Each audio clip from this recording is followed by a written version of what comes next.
शक्तीपीठ महामार्गाविरुद्ध 12 जिल्ह्यातला मोर्चा आज आझाद मैदानावर आला होता।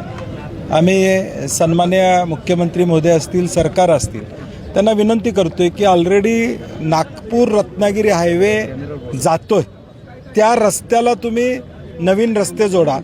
या रस्त्याची आवश्यकता नाही हे आम्ही पटवून सांगण्याचा प्रयत्न त्यांना केलेला आहे, परंतु सरकार हा महामार्ग रेटायच्या नादात आहे। आमचा त्याला सक्त विरोध आहे।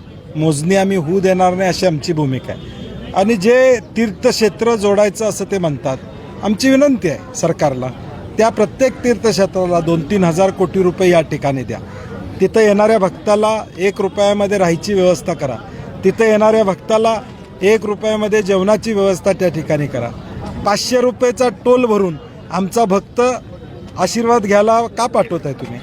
म्हणजे आज जो भक्त या राज्यातला तीर्थक्षेत्राला जाणार त्याला 500 रुपयेचा टोल भरावा लागेल आणि मग दर्शन त्याला मिळणार आहे। त्याच्याऐवजी तो तिथं जाईल आणि मोफतपणे राहील, मोफत जेवेल, अशी व्यवस्था सरकारनं करावी अशी आमची आग्रहाची विनंती असणार आहे। आणि म्हणून गरज नसलेला रस्ता कृपा करून सरकारनं आमच्या शेतकऱ्यांच्या जमिनी घेऊन महाराष्ट्राच्या माती मारू नये।